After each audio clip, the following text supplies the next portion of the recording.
We're back now at 11:50. The organization Independence First is working with No Studios to give gun violence survivors a space to share their stories. So joining us this morning, Independence First, Myra Sanchik, and the organization's president and CEO, Marcy Boucher, are with me now. Ladies, thank you for being here. We appreciate it. Thank you. Thank you. So for folks at home who aren't familiar with what Independence First is all about, kind of tell us about this organization. Sure, we're a nonprofit organization. We're based out of Milwaukee, and we're a civil rights organization, and we help people with disabilities live independently in the community instead of living in nursing facilities. Yeah, and so how do you guys do that? How does that happen?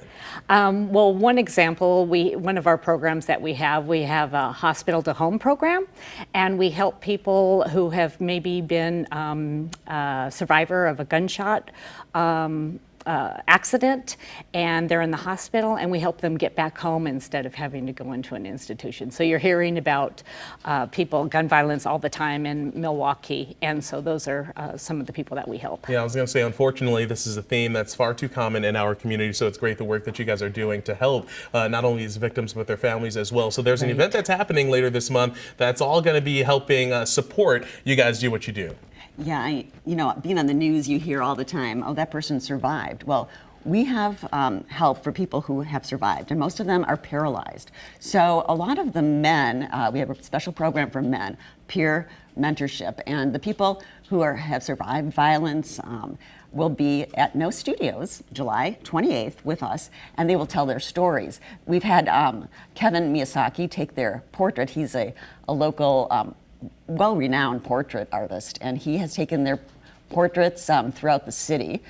They are going to be there with their stories, and we also have art that's inspired by these men.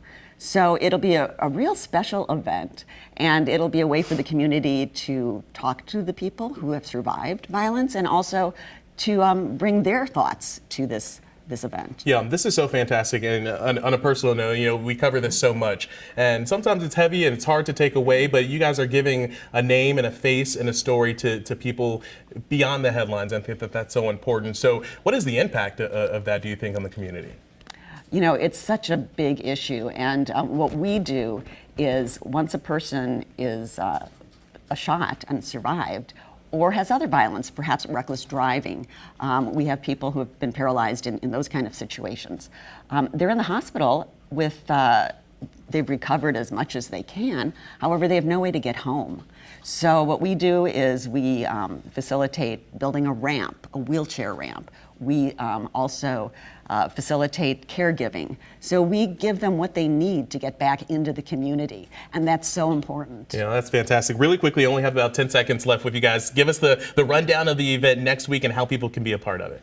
Sure. Just people can go to independencefirst.org and click on the Empower Gallery icon there, and they could register and come to our event at No Studios, which is an awesome place to be. And it's July 28th. The doors will open 6:30. The event will start at 7. And it will be an empowering night, I'm sure, for so many in the community. Thank you guys for being here. We appreciate it.